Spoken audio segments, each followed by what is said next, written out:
एक वक्त जब कोयला मजदूर खानों में उतरते तो अपने साथ छोटी सी कनेरी चिड़िया को भी ले जाते थे, क्योंकि अगर कभी खान में ऑक्सीजन की कमी हुई तो कनेरी फौरन फड़फड़ाने लगती और माइनर्स को चेतावनी मिल जाती कि जान का खतरा भी हो सकता है। ऐसा ही होता है किसी भी देश में अल्पसंख्यक और पिछड़े लोगों का समुदाय। अगर समाज में कुछ भी असंगत होता है तो अक्सर इसकी पहली आंच आती है माइनॉरिटीज पर। शायद इसलिए हमारा संविधान बनाने वाले माइनॉरिटीज और बैकवर्ड्स के अधिकारों को लेकर बहुत सजग थे। सन 1916 से ही अल्पसंख्यकों के पॉलिटिकल राइट्स की बात उठने लगी थी। जवाब में अंग्रेजों ने उन्हें हक तो नहीं दिए, पर 18 मजहबों और जातों के लिए सेपरेट इलेक्टोरेट के अधिकार देकर उन्हें एक दूसरे से बांट दिया। 1931 में जब यही इंतजाम हरिजनों या डिप्रेस्ड क्लासेस के लिए करने की बात चली तो गांधी जी पूना जेल में ही इस सेपरेट इलेक्टोरेट या पृथक चुनाव के विरोध में आमरण अनशन पर बैठ गए। आप अपनी जिद छोड़ क्यों नहीं देते गांधी जी? अगर आपको कुछ हो गया तो आपके शिष्य मुझे बेकार में इल्जाम देंगे।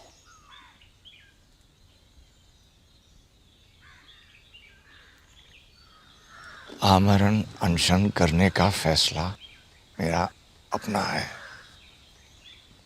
और अगर मुझे कुछ हो गया तो उसके लिए कोई और नहीं, सिर्फ मैं जिम्मेदार होऊंगा। पर अगर हरिजनों और बाकी हिंदुओं का बंटवारा हो गया तो उसके लिए जिम्मेदार आप होंगे अंबेडकर जी। हिंदू और हरिजन एक थे ही कब, जो अब आप उनमें बंटवारे की बात कर रहे हैं? आप सही कह रहे हैं। हिंदू संप्रदाय ने हरिजनों को सदियों से अछूत बना के रखा है, पर अब जब मौका आया है कि राजनीतिक रूप से दोनों साथ साथ आ सकें, तो आप क्यों हरिजनों के लिए अलग चुनावी व्यवस्था की मांग कर रहे हैं? गांधी जी, एक दिन वोटिंग बूथ में साथ वोट डाल देने से हिंदू और हरिजन एक नहीं हो जाएंगे। पर हरिजन हरिजनों को चुने और सवर्ण सवर्णों को। इस कायदे से तो तुम उन्हें हमेशा के लिए अलग रखने का इंतजाम कर रहे हो। मेरी तजवीज ये है कि हम हर बार कुछ ऐसी सीटें तय करें जिनमें हर एक को केवल हरिजन कैंडिडेट ही चुनने होंगे, फिर वो खुद चाहे किसी भी वर्ण के क्यों ना हो। और बाकी सीटों पे भी हरिजन को उसी तरह से खड़े रहने का अधिकार होगा जैसे कि किसी भी हिंदुस्तानी को। मुझे सोचने के लिए थोड़ा वक्त चाहिए होगा गांधी जी। अंत में गांधी जी की बात डॉक्टर अंबेडकर ने मानी और दोनों ने प्रसिद्ध पूना समझौते पर दस्तखत किए। यूं दलितों के लिए अलग चुनाव व्यवस्था की बात खत्म हुई। दिसंबर 1946 संविधान सभा के बनते ही एक महीने के अंदर सबसे पहले जो कमेटियां बनी थीं उनमें डिप्रेस्ड क्लासेस और माइनॉरिटी राइट्स की कमेटी भी थी, जिसमें पूरे 72 लोग थे। यदि आप मुझे आज्ञा दें तो मैं यहां इतिहास की बात करना चाहूंगा। प्रथम विश्व युद्ध के बाद पूर्वी यूरोप के कई देशों जैसे चेकोस्लोवाकिया, बुल्गारिया, हंगरी और ऑस्ट्रिया आदि में जहां माइनॉरिटीज के लोग बड़ी संख्या में रहते थे, यहां की सरकारों ने अपने संविधानों में माइनॉरिटीज के राइट्स को इंक्लूड किया। मगर इनकी गारंटी किसने दी? दूसरे बाहर के देशों की सरकारों ने। और नतीजा क्या हुआ कि द्वितीय युद्ध के आते आते इन जगहों से इन माइनॉरिटीज का अस्तित्व ही खत्म हो गया, मिट गए ये लोग नक्शे से। इससे एक सबक मिलता है कि माइनॉरिटीज को सुरक्षा कोई बाहर वाला नहीं दे सकता, बल्कि वही बहुसंख्यक समुदाय दे सकता है जिसके बीच में यह छोटा तबका रहता है। असल में सच यह है कि अक़लियत और अक्सरियत की खुशी ही नहीं, इनका अस्तित्व भी एक दूसरे पर निर्भर है। We are here not just for a formality, but for a real task. And I hope the work of this committee will bring concord, amity, goodwill, and trust in place of mutual strife that exists on the political stage today.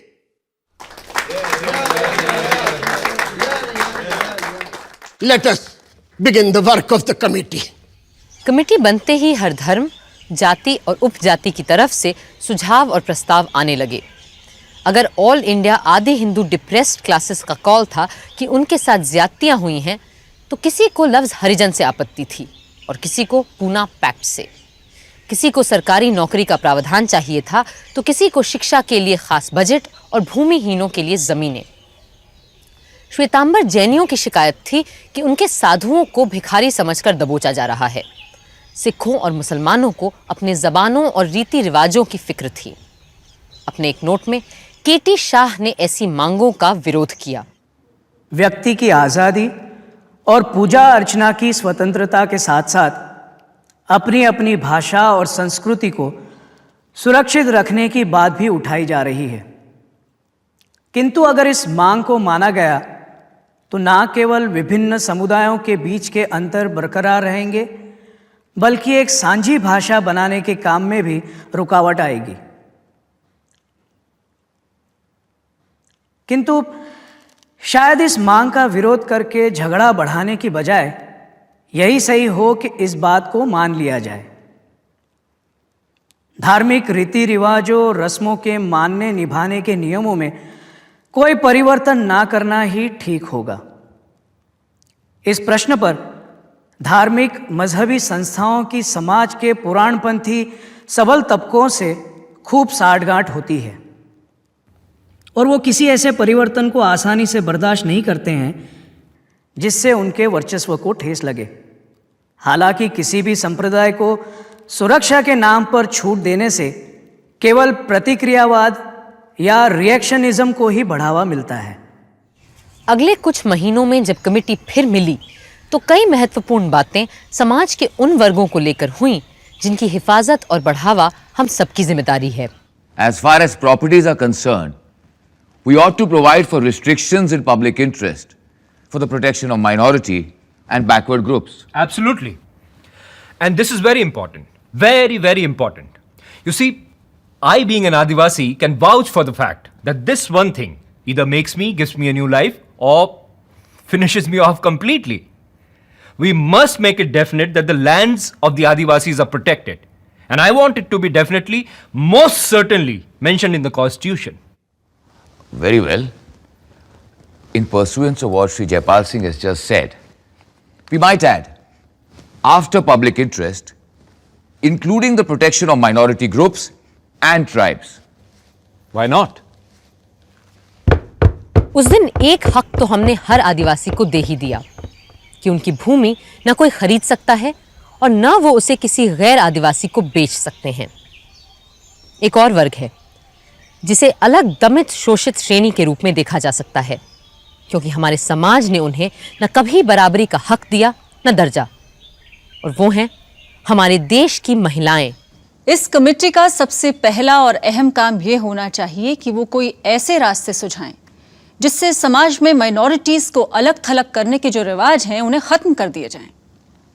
इनमें minority groups हैं, under privileged हैं, दमित लोग हैं और औरतें भी हैं।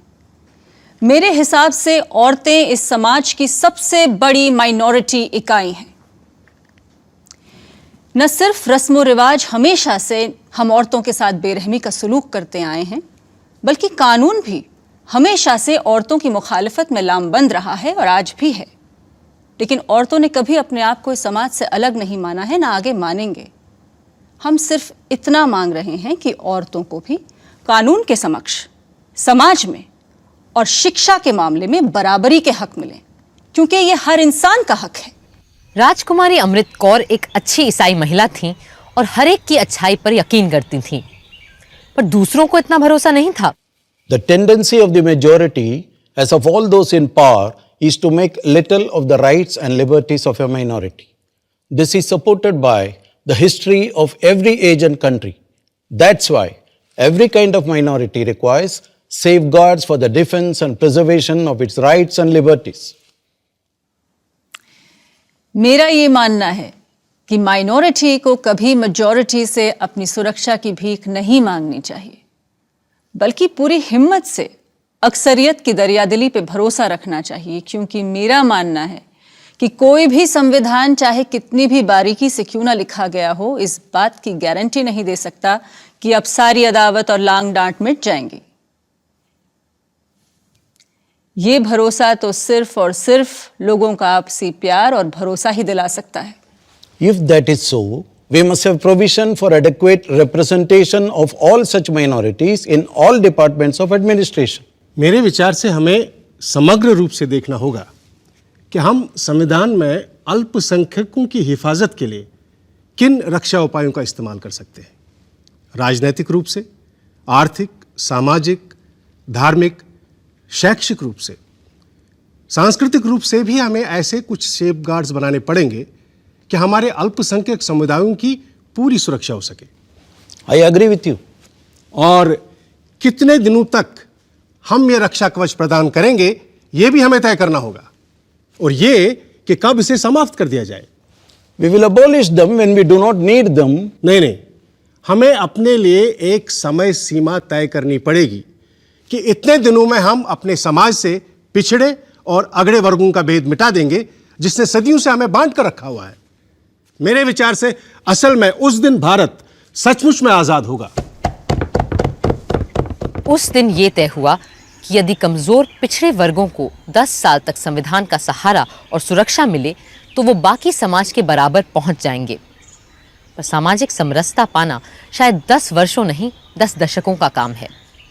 संविधान बदलना तो आसान है, पर मानसिकता बदलना। इसीलिए डॉक्टर अंबेडकर और दूसरे दलित नेता चाहते थे कि चुनाव, सरकारी नौकरियों और कैबिनेट में भी पिछड़े वर्गों के लोगों के लिए आरक्षण हो। इस मुद्दे पे जबरदस्त बहस होना लाजमी था। My suggestion is, in an election to the Legislative Assembly or the Parliament, it should be made mandatory that the candidates from the majority community should poll a minimum number of votes from the members of the minorities. And only then they should be declared elected.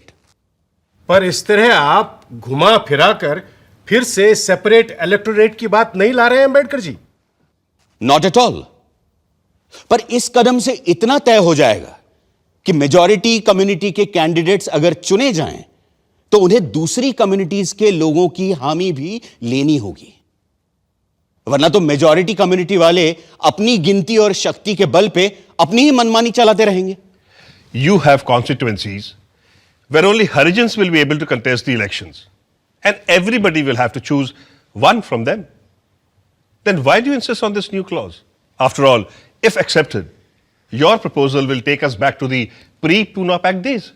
I have never gone back from the Pune Pact, no matter how I have viewed it from the day I signed it with Gandhiji. But this is important, that every candidate must get a yes from people of all classes. Well, if you insist, then I have to take a vote on your proposal. I'm ready. Those in agreement with Dr. Ambedkar, please raise their hands. I thought at least you will be in support of your proposal, Dr. Ambedkar. I am Dr. Mukherjee, even if I am in a minority of one. That is one in favor. Forget it. Now let me also take a vote on the proposal that no statutory provision be made for the reservation of seats for the minorities in the cabinets. Those in favor, please raise their hands. 5 people. Now, those against, the proposal? Well, it's a tie. 5 for and 5 against. Now you will have to give your casting vote, Mr. Chairman. I am for the proposal that there should be no reservation for any caste and community in the composition of the cabinets. Vote से ये भी तय पाया गया कि नौकरियों में अनुसूचित जातियों, असम के आदिवासियों, पिछड़े मजहबी सिखों और एंग्लो इंडियंस को भी आरक्षण मिले। फिर 7 के मुकाबले 9 वोटों से ये भी पास हो गया कि नौकरियों में मुसलमानों को भी आरक्षण दिया जाए।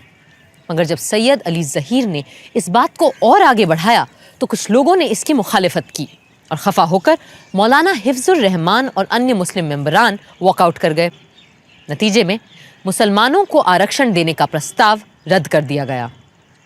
6 दशकों से ज़्यादा गुजर जाने के बाद आज भी कई जगहों पे ये मांग जारी है और कहीं कहीं पसमानदा यानी पिछड़ी मुस्लिम जमातों को आरक्षण मिला भी है।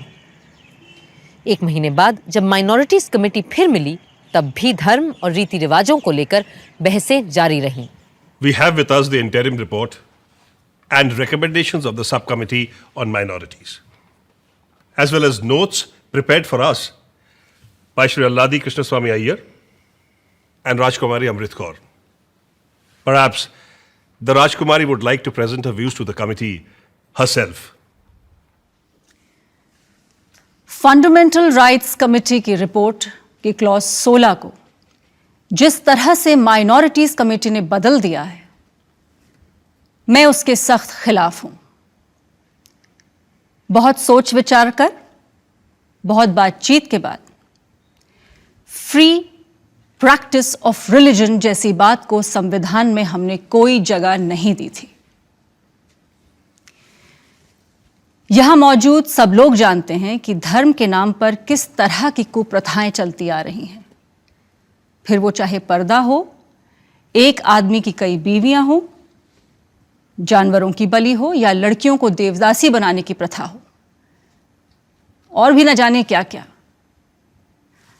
अपने मन का धर्म मानने और उस पर चलने की आज़ादी और अपनी अपनी पूजा प्रार्थना करने की आज़ादी के बाद किसी व्यक्ति या किसी समुदाय को और क्या चाहिए? इस सब के ऊपर से धार्मिक अधिकारों को जस्टिसेबल राइट बनाना, मेरा मानना है, बहुत बड़ी हिमाकत होगी और इससे समाज के आगे बढ़ने और मजहबी झगड़ों को खत्म करने के काम में भी अड़ूंगा ही लगेगा। सबसे गर्मा गर्म बहस अस्पृश्यता यानी अनटचेबिलिटी के सवाल पर हुई। Next on the agenda, untouchability in any form shall be abolished. अस्पृश्य का मतलब यहां हर प्रकार की छूत अछूत से नहीं हो सकता। मैं आपको निश्चित तौर से बता सकता हूं कि एक हिंदू के लिए कोई मुसलमान या क्रिस्तान अछूत होते हैं और प्रलय के दिन तक वो अछूत ही रहेंगे। मेरे तई यहां हमारा अर्थ हिंदू समुदाय में फैली हुई छुआछूत से। Do you mean to say that untouchability should be restricted? प्रश्न हिंदू समाज में निहित छूत अछूत की परंपरा का है। The idea here is that untouchability in any form should be abolished. क्रिस्तानों और मुसलमानों को इस बात की फिक्र ही नहीं रहती कि हिंदू उन्हें अछूत मानते हैं या नहीं। So do you mean to suggest that so far Christians and Muslims are concerned, untouchability should be retained? मेरा ये अर्थ नहीं है। But your suggestion will result in that. You are probably aware that there are some Christians who suffer from the same disabilities as the Hindu untouchables. This is to say, the depressed class who have been converted into Christianity in Travancore, Malabar and Cochin. हमें इस समिति के उद्देश्य के बारे में साफ होना पड़ेगा कि क्या हम यहाँ केवल हिंदुओं में अस्पृश्यता हटाने के लिए बैठे हैं या ईसाइयों, मुसलमानों और सिखों में भी, यानी कि सब में छूत अछूत मिटाने को जमा है।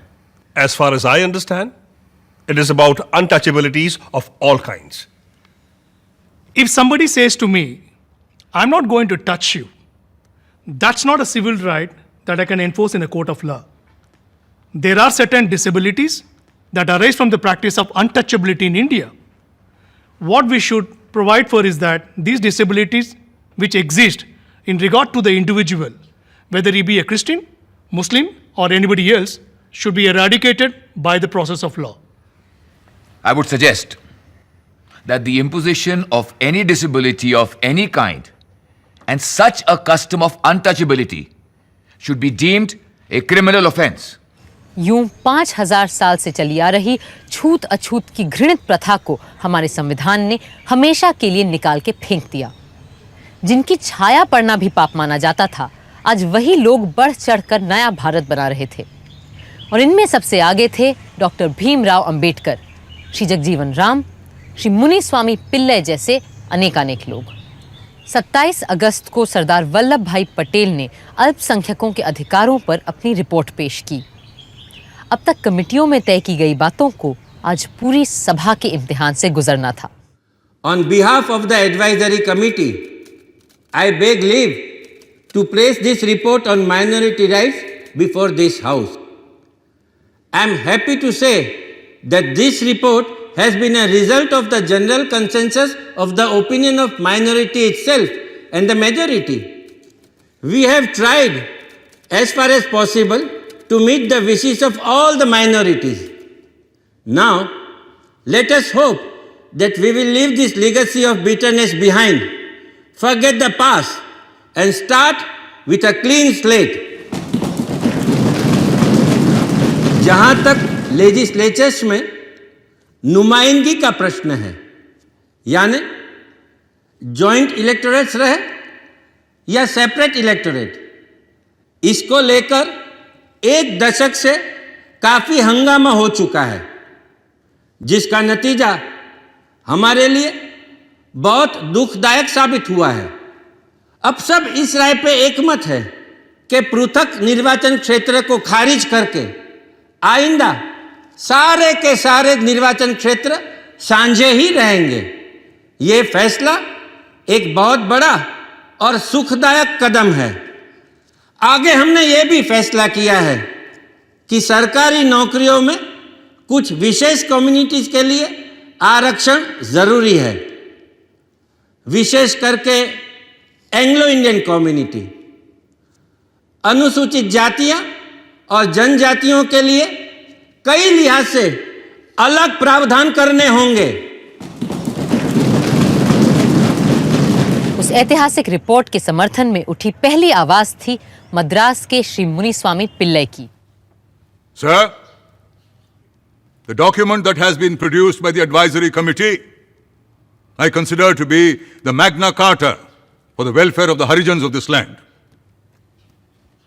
One question that has been in the mind of everybody is whether the Pune Pact will show any signs of change in the heart of the caste Hindus of this country. The very inclusion of Dr. Ambedkar in the present Dominion cabinet is a change of heart of the caste Hindus, that the Harijans are not anymore to be neglected. Mr. President, sir, I believe that today's conditions are a challenge to the minorities. Every wise minority will look forward to a time sooner or later when it will take its place not under some communal label or designation, but as part and parcel of the whole Indian community.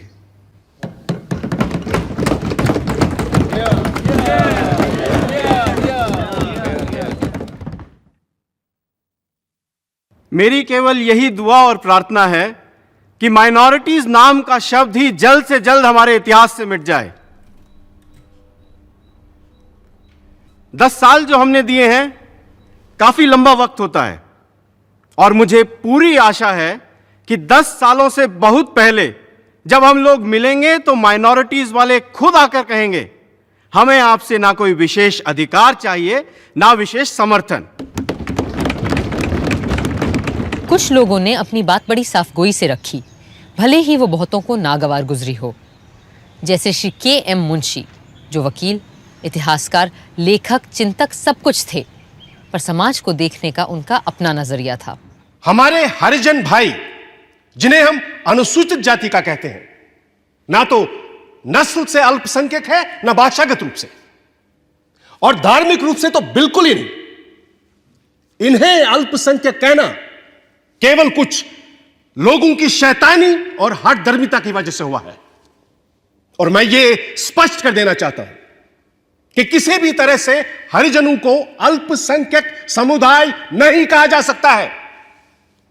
वे वृहद हिंदू समाज का हिस्सा थे और हैं, और उन्हें विशेष अधिकार और सुरक्षा केवल उतने समय तक ही दी जानी चाहिए जब तक वे छुआछूत के बंधन तोड़कर महान हिंदू समुदाय का अभिन्न अंग नहीं बन जाते।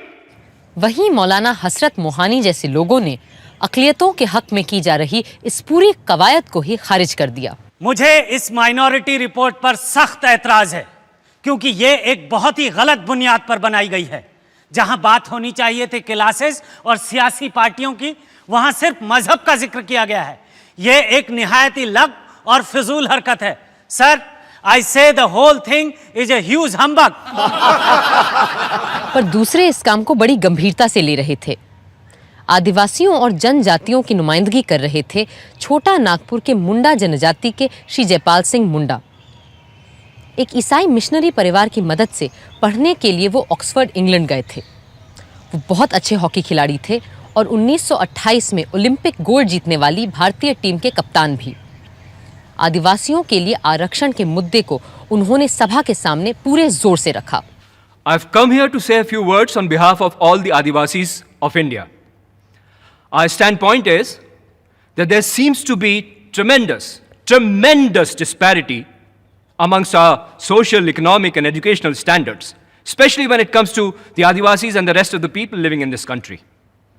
And I am of the firm belief that unless we introduce some kind of statutory compulsions and implement them, it's going to be very, very difficult for us Adivasis to come up to the general population level. See, the Adivasis also want to be treated exactly the same way as rest of the people are treated in this country, which was not the case up until now.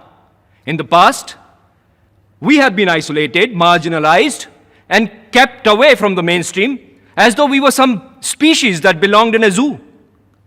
See, the whole point is that you've got to mix with us, and we are willing to mix with you.